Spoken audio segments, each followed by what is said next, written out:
CNBC TV18 Weekender, only on CNBC TV18.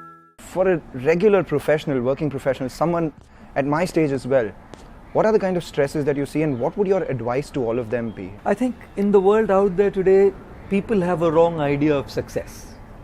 People think success means achievement. And people think success means having all what the world is promoting to you. So the more you have, the more successful you are and the more happier you are. That's a completely wrong idea of success that people have. Now when you're wanting to achieve and you're wanting to get the best and you're wanting to get there all the time, obviously you have to work hard. Loads of people are putting in 14, 16, 18 hours of work, not prioritizing their health, not prioritizing their hobbies, not prioritizing their family, not prioritizing their spirituality, not prioritizing their unwinding themselves. But how much do you prioritize? There's so many things seeking your attention. Correct. Is there a risk of people spreading themselves too thin, and how do you figure that out? How do you fix that? I don't think so. It's a question of spreading yourself out. I think it's a question of finding the right balance. Irritability and lack of satisfaction is an outcome of a life out of balance. You know, a life out of balance. Now it's like when an artist is wanting to make a painting or a pencil sketch, and if he's sharpening the pencil, someone comes and says, hey man, you're wasting your time sharpening the pencil. But unless you sharpen the pencil, whatever you do is going to be extremely blunt. So if you even want to be effective at work and achieve, it's better that you be internally focused. If you're not focused and if you're not internally and mentally stable, your output at the workplace is low as well. I'm saying that if you prioritize those things that mean to you, you work on yourself, you work on your internal self, the consequence of that will be super productive in less number of hours. People are taking much longer to do something that they could have done in much shorter amount of time because they're distracted, they're not focused, they're not together internally. What you're saying is very simple, but it's not easy. Absolutely. So let's cut to the chase. Sure. Give it all to our viewers. A few practical solutions to continue to focus on oneself and not be distracted by the noise that there are. Some practical solutions. Correct. Number one, start taking an inventory regularly. Okay. Don't just go with the flow. If you're not even paying attention to, if you're not even cognizant, if you're not even identifying those areas, you're not going to work on them. So first identify that I need to work on this.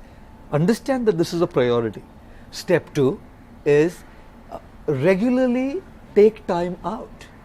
If you don't take a break, you're simply leading to a breakdown. Okay.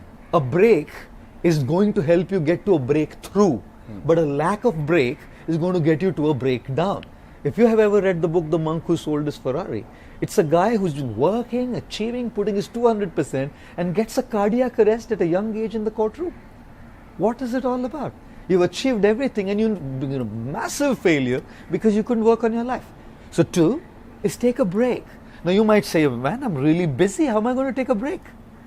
Which basically means you've not got it right. If you can't take a break, you're leading to a breakdown.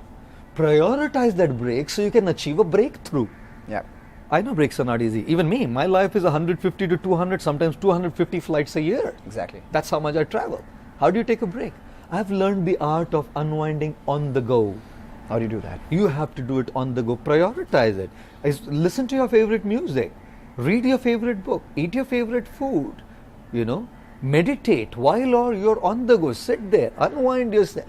Learn the art of cutting off from the surroundings while you're sitting in the car driving back home. You're sitting on a 17 hours flight to New York. You know, what are you going to do all those 17 hours? Learn the art of cutting off from the surroundings and going within.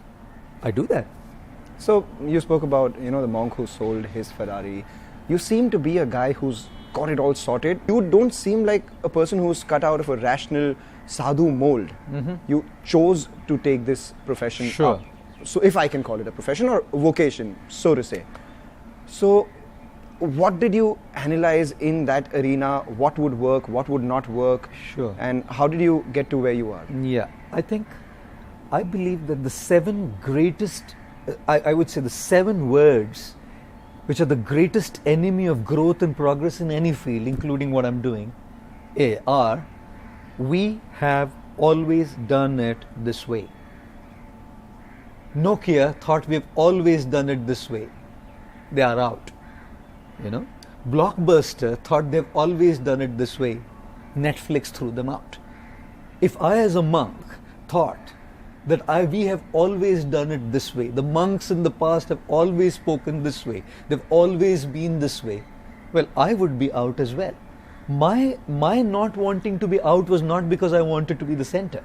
My not wanting to be out was so that I can reach out to people and help make a difference in their lives. So obviously I had to change with times. Obviously I had to change my jargon. Obviously I had to bring in a punch of a bit of humor in there. Obviously I would have to speak lines which will resonate with people. It's like, I hate using the word, but it's like saying old wine in a new bottle. Right. Principles never change. Values never change. Knowledge and wisdom doesn't change. But how you bring it to people, that certainly can change. And I believe that's what's resonated with people. It's not that I'm saying anything new. It's the same wisdom, the same knowledge. Many people are speaking it. But just the way you package it. So Nokia failed in packaging themselves rightly, coming into digital photography. Right. Blockbuster denied when Netflix approached them. They're out. And if I think I don't change, I don't keep up with the times, well, I'm outdated. If you're not updated, you're outdated. Whether it's spirituality or the industry out there, it doesn't matter. It's absolutely true. You know, you speak to a lot of the corporates. Spiritual quotient, that is something which is lacking in across the corporate fraternity right now.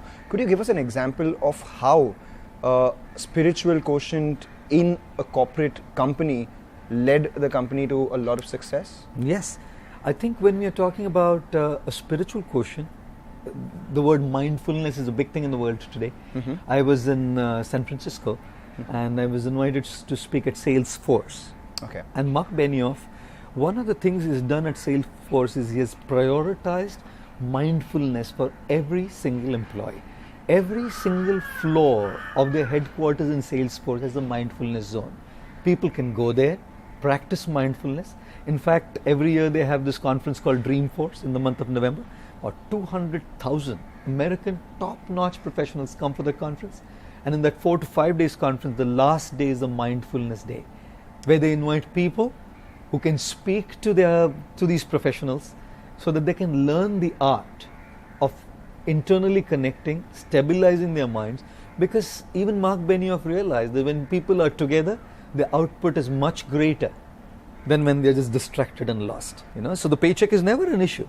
But if you cut corners, the organization never grows. So I think, yes, even in terms of profitability and organizational growth, spirituality does make a difference because it gives a person good character, integrity, a certain values, where a person contributes the most. CNBC TV18 Weekender, only on CNBC TV18.